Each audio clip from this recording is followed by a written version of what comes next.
Hello, everyone. Welcome to Writer's Lunch today. It's good to see y'all here.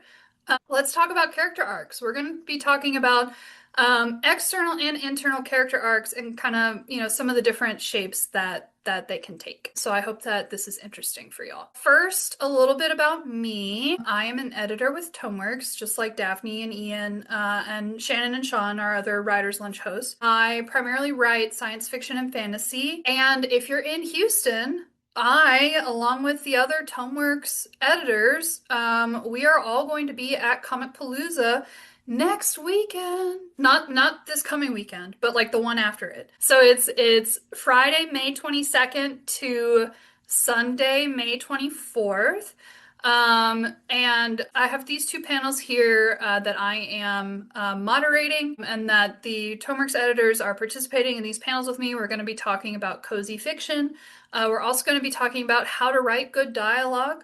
So those should be some pretty interesting panels if you're going to Comic Palooza. There's a lot of really cool literature panels this year. I know Sean is interviewing Matt Dinneman, the author of Dungeon Crawler Carl Dungeon Crawler series. Crawl. We're And all I think they're also going to have the audiobook narrator there as well. So that'll be cool. And Shannon's running another panel that's about writing It's careers. about being successful as a multi-dimensional author, right? So if Yeah. you're making money in multiple different fields through your writing. hmm Yeah. So, but if you're going to be at Comic Palooza, definitely check out the literature panels. They will all be in room 350D, and that's up on the third floor of the convention center, so you have to go all the way up to the top. But that's where the literature panels are every year, and you can come check that out. They're included with your entrance fee into Comic Palooza, so you don't have to pay any extra to go to the literature panels. Alrighty, so let's get into character arcs. So first, I just want to review briefly the five main elements of character that I talked about last month. I think it was last month or maybe the month before on Writer's Lunch. If you didn't see it, definitely go back through our streams on YouTube. You can find my talk about the kind of five main elements of character. And I want to just briefly review these elements because this is what is gonna inform or your character arc, or these are like the building blocks, right, of your character arc. So every character, especially your protagonist, but even secondary characters need these things as well. Your character needs to have a job or a role, and that is a job or a role both within the world of your story and also like a role within the story as well. So who they are in the context of your plot. Thanks, Daphne, for putting the link to that in the chat. Your character also needs to have a personal goal, something that they are trying to strive for. This doesn't have to, like in the beginning, this doesn't have to be like the main goal of your story or like the main goal of your series. This just has to be something that the character is trying to accomplish that your readers can root for or against them accomplishing it. Obviously, every character has an appearance, and your character's appearance affects how other characters will relate to them, and it will affect how they think of themselves. So, appearance is a very important element of character that I think sometimes is kind of overlooked because I think sometimes authors don't really consider how a character's appearance influences the way they interact with other people and kind of the way they move throughout the world. So that's also an important consideration. Cultural context is another one of these five building blocks of character. Your characters exist within the cultural context of the world that you have built for them. They are not separate from the world. They exist within it. So the cultural context of that world is important for your character. And then your character also needs to have biases or convictions, things that they believe in really strongly. I think what we talked about when I gave a full talk on this. We talked about your character needs to have something they're willing to fight people over. And, even if your character is not really a violent person, they should have something that they believe in very strongly. That can be challenged by the plot. And we'll get into that a little bit later because an important part of an internal character arc is, and even an external one, is that character having something they believe in very strongly that the plot is going to challenge. And they will either change what they believe in response to the challenges by the plot, or they will be reinforced. And so we're going to talk about that a little bit later. But so these elements of your character are the building blocks for your character arc. This is where your arc comes from. And so definitely like as you are building characters and you're thinking about what their arcs are going to be throughout your story, I highly encourage you to keep all of these elements of character in mind. Alrighty, so now what is a character arc? A character arc is change, and this change can either be experienced internally by your character, or your character can create this change externally of themselves. And so those are your internal and your external character arcs. The uh throughout the course of your character arc, through the course of their change, whether it's internal or external, a really important factor is how your character responds to struggle, because change only happens through adversity. Right?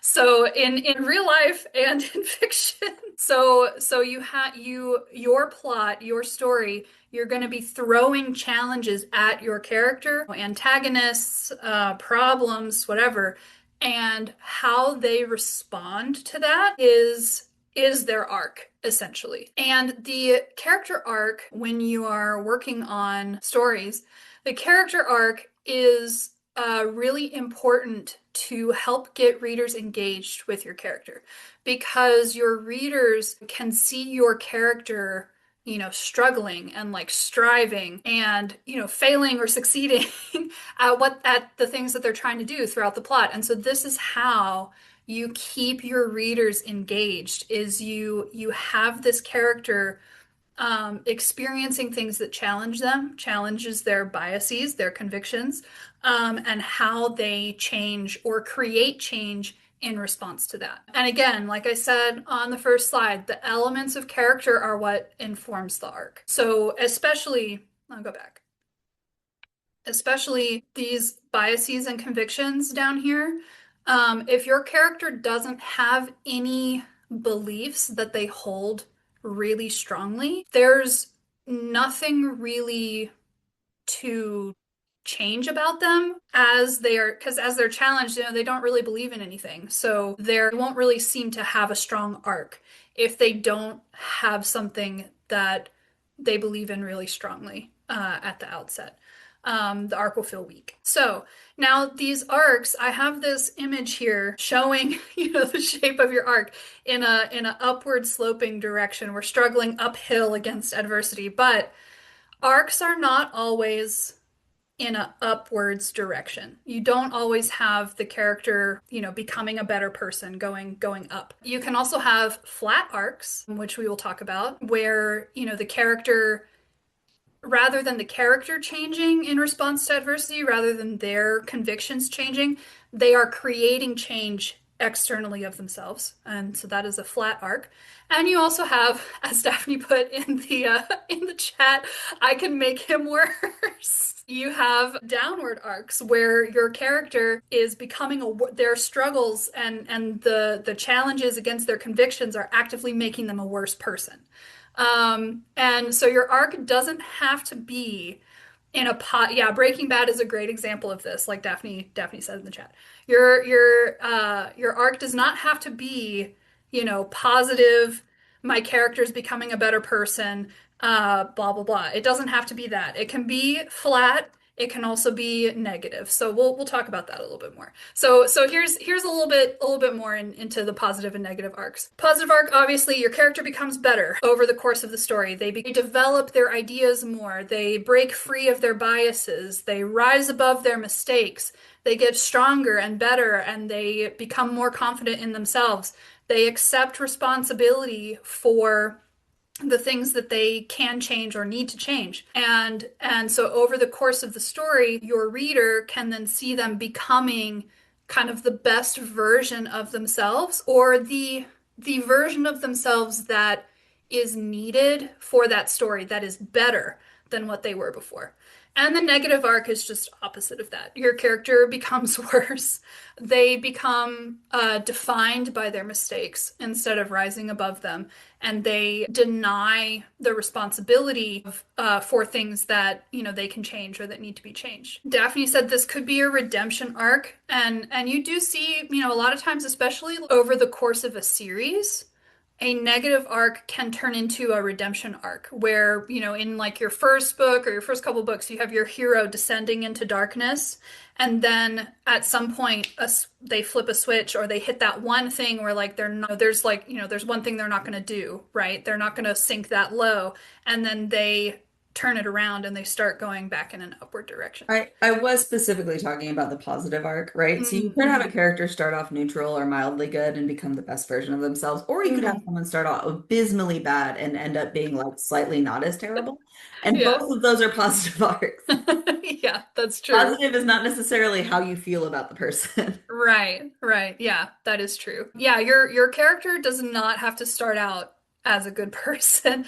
And your your character doesn't have to start out as a bad person either. They can just be, kind of neutral. But as long as they have something that they believe in, they can have a satisfying arc. So yeah, whether it's positive or negative. So let's talk about because we're kind of going to be talking about external character arcs and internal ones. So I want to talk about external character arcs for a little bit first. And these arcs I've kind of mentioned a couple of times. These are the arcs where your character is creating change externally of themselves. Your character is changing the world, essentially, or their world, if not, the world at large, the world that they exist in. So these are your flat arcs. And they're also you'll also see them called plot arcs, but these are where again, the character changes the world without fundamentally changing as a person themselves. Now, just because these are flat arcs does not mean that the character themselves is flat. The character still needs to be a multi-dimensional, fully fleshed out human being with strengths and weaknesses and mistakes that they're prone to making, things that they can do well. But their actual arc throughout the story is gonna stay flat. They are not going to fundamentally change throughout the course of your story. In general, these are characters whose beliefs that they hold strongly are challenged and then strengthened. So the character may believe something really strongly that every time something happens in the plot or every time they do something, it just strengthens their belief and makes them hold on to it more strongly. And these arcs can still be positive or negative for the world or like, the world at large if your story takes place on a world scale or the smaller world that the character lives within. They can create positive or negative change externally of themselves based on their beliefs. So, what kind of characters are we talking about when we talk about flat arcs? Arcs where characters don't really change very much. These are characters who are very committed to an ideal, and their ideal has to withstand constant testing by the plot. These characters, tend to be leaders who can lead other characters to a truth, or a lot of times villains have flat arcs where they are constantly challenged by the protagonists and their beliefs never really change. Or, secondary characters a lot of times can have kind of a flat arc. The protagonists that you see with arcs like this are like your archetypal detectives, superheroes. I put Superman on this slide, and characters of that nature who they may show up in your archetypal detectives or your superheroes, right? They show up in serialized, comic books or like long series of books. And in each installment in the series, their character has not changed. Superman is always committed to truth and justice, and that's his whole deal. That doesn't change. And yeah, so these are the types of characters that you tend to see having this kind of flat character arc. Again, that doesn't mean that these are flat characters. It's just that their arc is flat. I would not call Superman a flat character. I think he's a very fully fleshed out person with a lot of different opinions and ideas and experiences that shape make him who he is. So some other examples of characters with flat arcs. You may recognize some of these. I have Aragorn, specifically book flavor Aragorn on here. And if you're familiar with both the Lord of the Rings movie and the book, Aragorn's arc was changed quite a bit for the movie to give him a more dynamic and a more like internal character arc. In the book, he is already committed to one day becoming the King of Gondor, versus in the movie, he's like, really kind of not. So in the book, he has more of a flat arc where his kind of beliefs and convictions are only strengthened throughout the course of the book, and he is a character who leads other characters to a goal.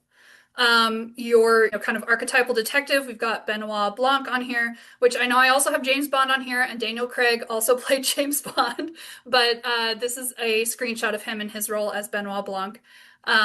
James Bond also, the character of James Bond, I know, like, this is a very long running series, and we have many different actors and many different interpretations of the character by many different actors and directors over the course of like the whole series. But the character of James Bond doesn't really fundamentally change over the course of, at the very least, a single actor's portrayal of that character.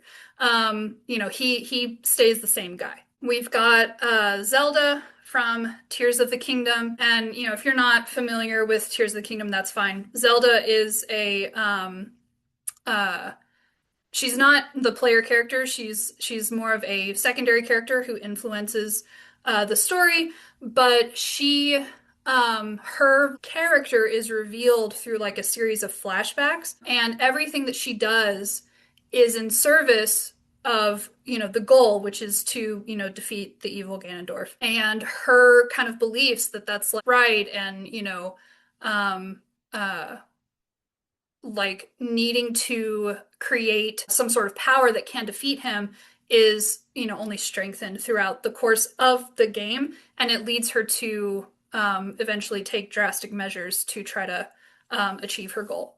And then I have Mulder and Scully from the X-Files, who I was thinking of Daphne when I put them on this slide. But over the course of the series, Mulder and Scully hold true to like the same belief system that they kind of start out with.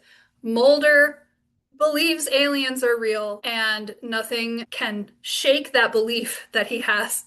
Not even all the evidence gained over all the course of the series. And Scully is a skeptic, and she remains a skeptic the entire series, and that does not appreciably change. So yeah. So these are just some examples of characters who hold to they remain the same person throughout the course of their franchise, and they don't really change very much internally in response to challenges to their worldview. Yeah, Daphne. Yeah, so with Mulder and Scully, any Hmm. sort of Monster of the Week format, you're gonna have to have your characters largely remain static. Because at the end of the episode or book or whatever, everything is kind of status quo. It's the same for James Bond and Benoit Blanc. Like you have to have that character remain the same because the next book basically just takes over where they were before. Hmm. Yeah. Anything where you're writing kind of an incalculable number of parts in the series, if you're writing a series and you don't have an arc already planned for this person, you're gonna keep coming back to them being steady. Hmm. Yeah, for sure. For sure. And again, these types of characters, they're not a bad thing. You know, people hear the word flat and they're like, "Oh my God, it can't nothing can be flat. Everything has to be dynamic and changing all the time." No, that's not strictly true. Having a flat arc is not a bad thing, especially in certain genres where that is the genre convention. Like I said superheroes, with your archetypal detectives, the readers want to be able to return to that same character and know that, like, okay, I'm gonna get like a weird mystery, and Benoit Blanc is gonna come in and he's gonna be calm and measured and fair, and he's gonna be smart enough to solve this mystery every time, and he's not gonna get wrapped up in the drama surrounding it because that's the kind of person that he is. So, that is kind of like, part of the genre expectation for some of these genres is that the characters have a flat arc and that they don't become different people over the course of, the series or the story. All right. Does anyone have questions about flat character arcs? I don't see any questions. Okay, we're going to move on. So now we're going to talk a little bit about internal character arcs. And these are arcs where, in contrast to the external arcs, where your character is changing the world, with internal character arcs, the world is changing your character. So again, I have my my positive arc on here, but they don't have to be positive. They can be negative too. This is where, again, your character is undergoing change. The story generally includes a lot of opportunities for your character to learn and become a better person or a worse person. And they have convictions that may change when challenged. So, particularly characters who have biases, or they have like opinions that are demonstrably flawed. These characters are really good characters to give a internal arc to, because you can create a story around them that challenges these flawed opinions that they hold and gives them opportunities to revise their opinions into something either less or more flawed, depending on whether you're doing a positive or a negative arc. All right. So, some types of characters that you may see with internal arcs. These are characters in general, these are characters who are committed to a goal, whereas characters with external arcs are more committed to an ideal. These characters with internal arcs are generally more committed to trying to get something done. I have Hiccup and Toothless on this slide. Hiccup, his goal throughout all of the How to Train Your Dragon movies, he wants to be useful.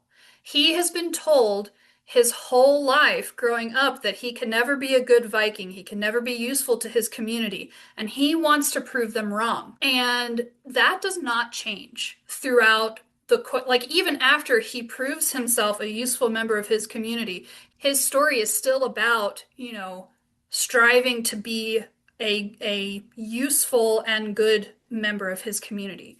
Um, but his ideals and his reasoning for that goal do kind of shift and change throughout the course of the story. I mean, he meets Toothless and he realizes that, dragons aren't bad, and maybe he can achieve his goal of being useful while also creating this whole new relationship between people and dragons. So his kind of ideals and his biases and his convictions tend to shift a little bit over the course of his story, but his goal remains the same. And a lot of times you will see characters with internal arcs who are striving to overcome known flaws. And like, again, like in the case of Hiccup, he has been told that he's flawed his whole life because he's this, scrawny Viking kid. And so he is trying to overcome that and find ways to be useful despite that. But yeah, so characters with, internal arcs, archetypally,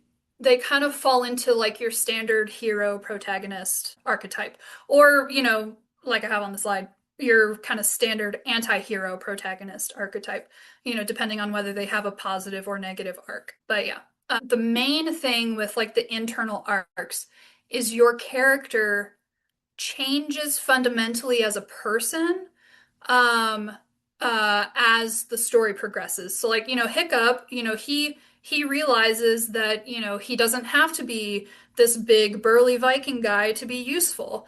And he overcomes, the biases against dragons, and he actually leads his people later into like, a new future where they have, this kind of mutually beneficial relationship with dragons.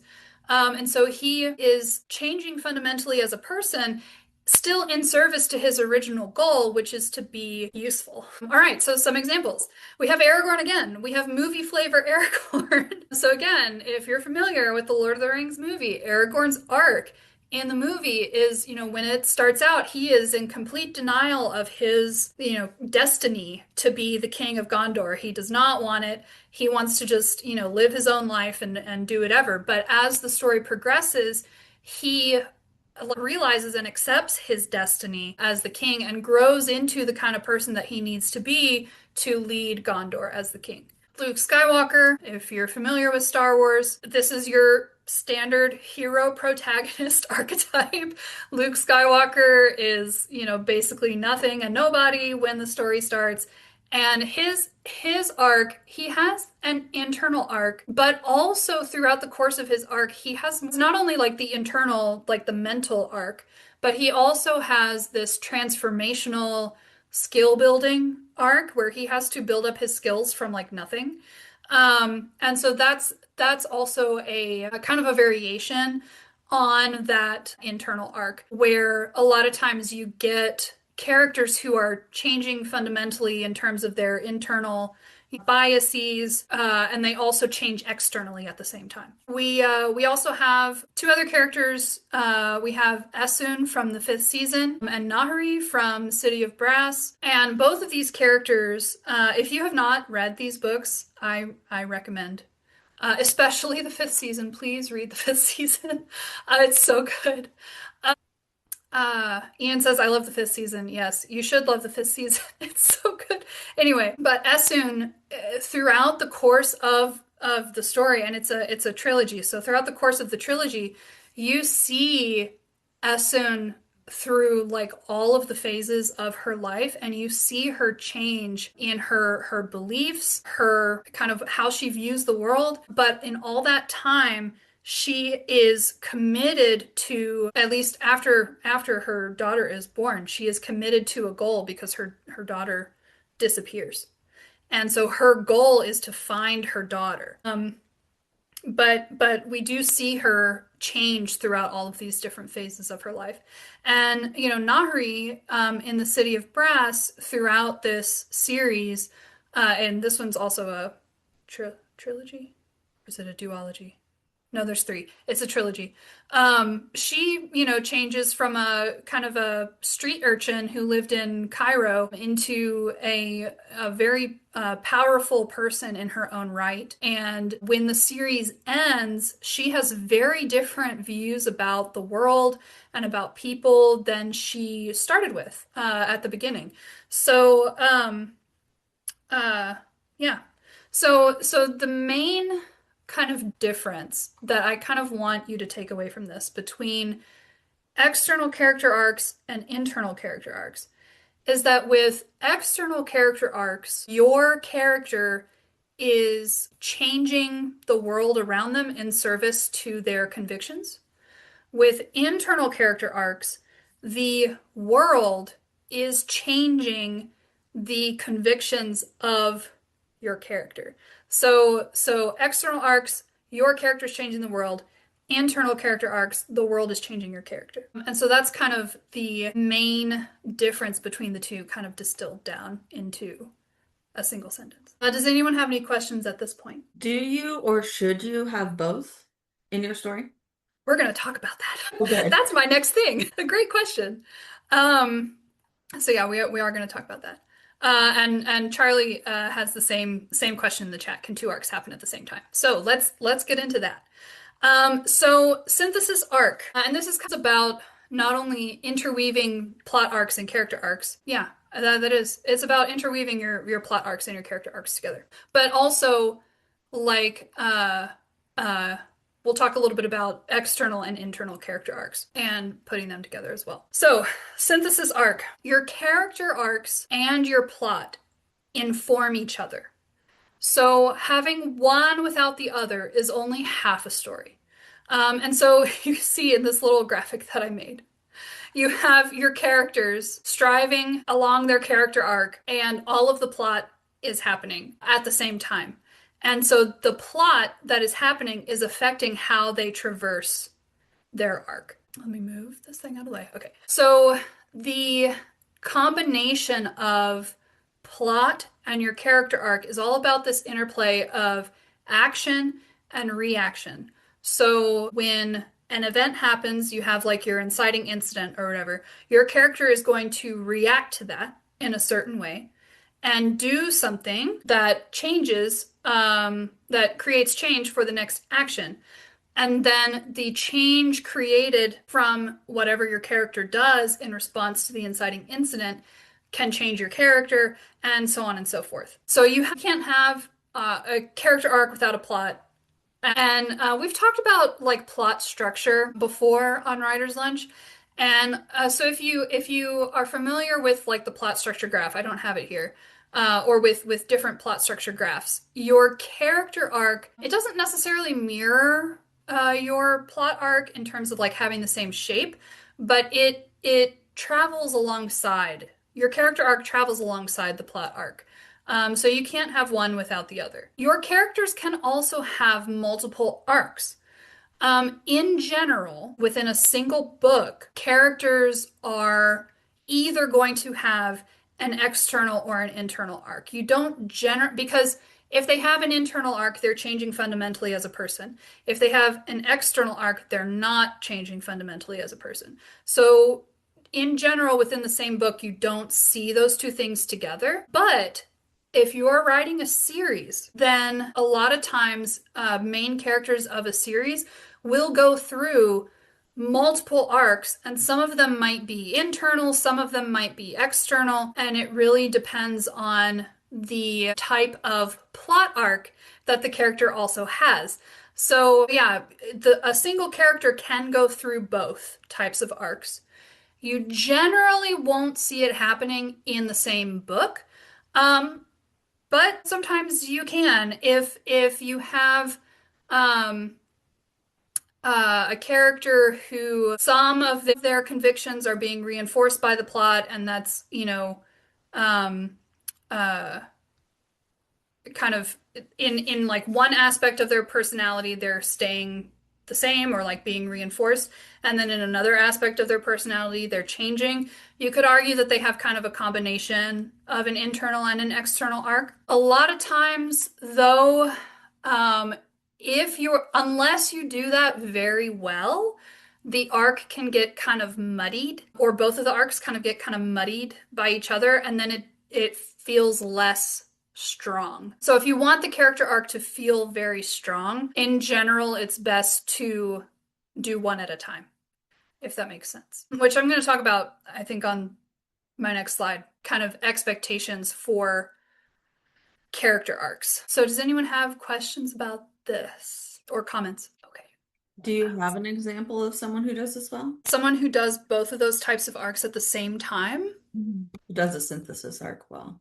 Mm, oh, I mean, I would argue every book has a synthesis arc because the synthesis arc is the plot and the character arc. And so the character arc either being external or internal, and then the plot itself informing that. So, like I mentioned before when I was talking about the fundamentals of character, is the character exists within a cultural context, but they also exist, like from a plot perspective, they exist within a story context. And so the character arc can inform the story, but the story also informs the character arc. They're not separate from each other. And so, yeah, I think in terms of like a synthesis arc where I'm talking about, your character arc, thinking about your character arc and your plot at the same time, every story has to have one, if that makes sense. Let's see. Okay, so move on to, I have a little bit left. Okay, so some other considerations, and this is just, something to think about. And I kind of mentioned it on the previous slide. Um, I was thinking about this last night because I was trying to come up with like examples for the internal and the external character arcs, and I was having kind of a hard time. And I was like, why am I having a hard time with this? And I realized that it's because, in general, character arcs that work blend in to the story. They blend into the plot arc. If a character arc is working, and I'm just like reading a book as a reader, for my personal enjoyment, if a character arc is working, I don't notice it because I am noticing everything that's happening all at once. So like the plot and the character, and it's like it's all together in a good soup. Everything blends together and it's all part of the same whole. And together it's all good. But if you have a soup and something's not working, that's when you notice. If you put like the wrong seasoning in there, that's when you notice. And so for me, and I know other people read differently than me, but for me personally, in my experience, when a character arc is working, I'm not noticing it. It's when it doesn't work, when something is not coming together right, or when the character arc, for some reason, starts to feel separate from the plot, that I start to notice and I start to enjoy it less. So the character arc is part of the story. It's not separate from the story.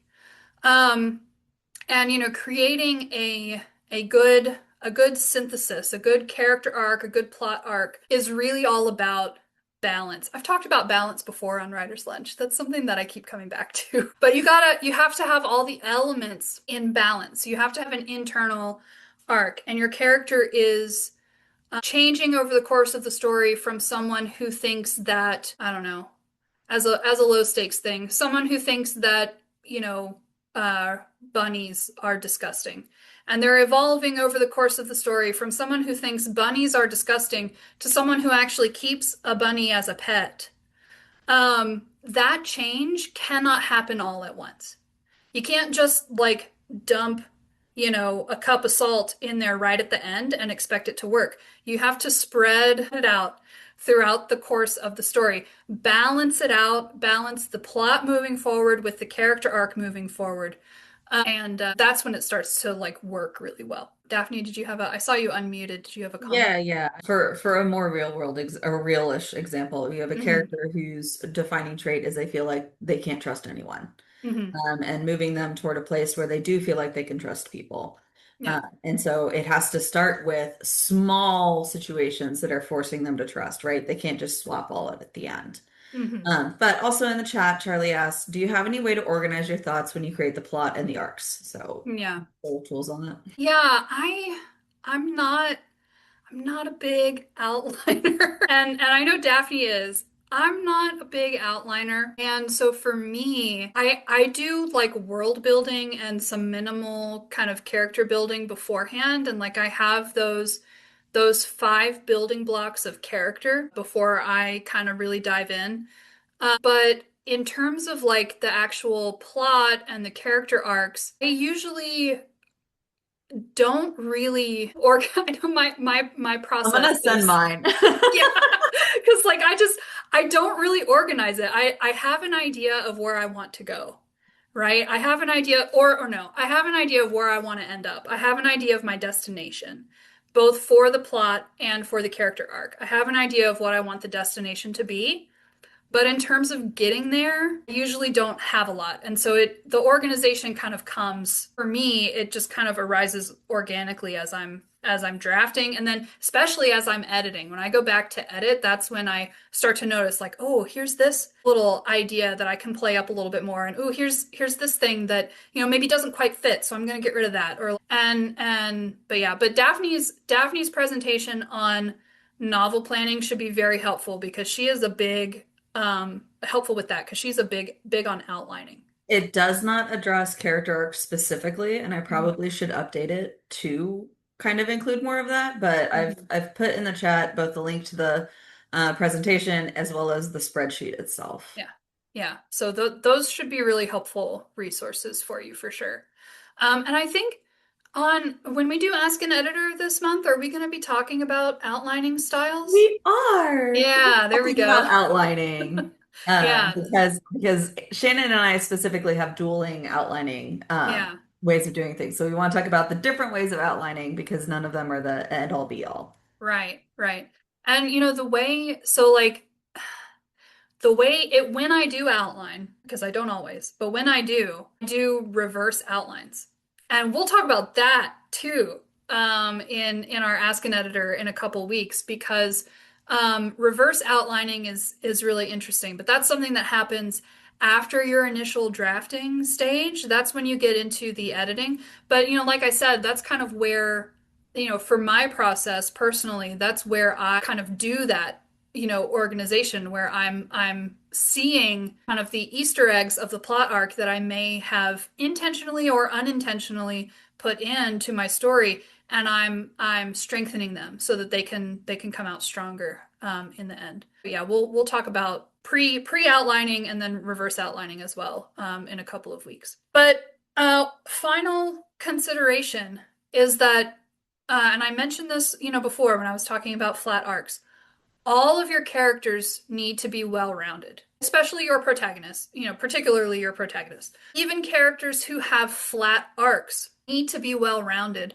as people. They need to feel like real people. They need to still have, flaws, strengths, things that can trip them up. Because even Superman has his share of blind spots and foibles, but he still has this, very strong commitment to his ideals that, he retains, in spite of his, weaknesses, his like maybe personal weaknesses. He still kind of retains that very strong conviction throughout his flat arc. So, And you that can be extremely yeah, compelling. Like it yeah, don't feel like it has to feel boring. His right. internal struggle to keep his convictions Yeah. can be very compelling. You don't, Hmm. it's not that you have to like balance it out with like bangs and action and all that stuff. His Yeah. internal struggle just to maintain status quo is compelling on itself. Yeah.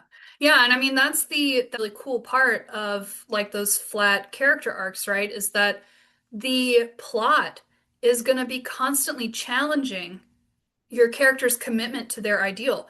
Like, Superman, again, committed to truth and justice, and a lot of his story arcs, his plots are challenging that, or they're, kind of poking holes in that. It's like, do some of these people, villains that Superman is fighting against, do they deserve justice or like, full consideration or like, should Superman curb his strength in order to, protect people when, he could kill his villain, but he also has to flatten half a city to do it. Like, so the plot is going to be constantly challenging that commitment. And the character has to find ways to stay committed to their ideal throughout that. Just to add on to that, Yeah. the new Superman movie does a great job with this, where Superman gets involved in a situation that is very politically thorny, Hmm. and his convictions come up against society going, well, was that right? Was that Hmm. should he have done that? And I think that's an interesting way to challenge a character who Yeah. doesn't really change themselves. Yeah. Yeah, for sure. For sure. Alrighty. So there's another question in the chat. Is it possible to have a character whose arc is internal but that changes the world anyway? Yes. Absolutely. Yeah. And that's where that interplay of let me go back a slide. Oh no, let me go back. That's where your interplay of plot and character arc come in, right? Because with an internal arc, the world is changing your character. So the plot, things that are happening, your character is changing because of that. But your character is also driving those things that are happening in the plot. Your character, the plot is happening because your character exists, right? And the things that they're doing are creating that plot that is then making them change. And the plot then ends up changing the world, and your character has changed the world, but they have also changed themselves and they're a fundamentally different person. So, yes, all of these things go together. And you can absolutely have a character with an internal arc who is also changing the world at the same time. For sure, 100%. From a very nitty-gritty perspective, what this looks Hmm. like is your character starts off with their conviction and they come up against a new problem. And so they continue with their normal conviction and it doesn't work out. And that is their first inkling of, I might need to change. Hmm. Right. And so from there, you can go a couple different ways, right? You can have another conflict arise and they again double down on their conviction and it works out even worse. And you got to get them to this, like, everything gets worse and worse until they get to a point where, like, I can't take it anymore. I have to try something else. And that's going to be a very typical story structure. Hmm. Or you can have them, after that initial fail, you could have them just like immediately rebound to try something different. Yeah. Um, so there's a number of ways to approach that, but that's like a very specific example of how you can uh, have this interact in your novel. Yeah. Yeah. Yeah, and it's all about you kind of have to like set your character up to fail, right? Like you if you want them to have a compelling internal arc, you have to set them up to fail at something because of the way they view the world or, some conviction that they hold. And that is what propels them to change, and then can also propel them to change the world as well. So yeah, absolutely. You can have both. All right. So that is it for me. We have just a couple more minutes. If there are any questions or comments, feel free. You can put questions or comments in the chat. You can raise your hand, unmute, say something. But we really appreciate you guys being here. Thanks for coming this week. We hope to see you next week for Sean's interview with, oh my God, Jay, Jay something Fuller. Maybe Fuller. Bruce, J. Bruce, Bruce thank you. Fuller. I was like, We'll it's a get there, I B. It's a promise. B. In the meantime, to keep up with all of Tomeworks stuff, we have a lot of events. We have a lot of community building. If you want to Mhm. know more about us, you can follow us on Substack and join our newsletter. Yeah. Yeah, absolutely. And yeah, thanks for all the links in the chat, Daphne. Yeah. And if you want to know more about outlining, back in 2 weeks, for our Ask an Editor, we will all be here and talking about different outlining styles. So that should be cool too. Thanks, everyone. All right. Thanks, everybody.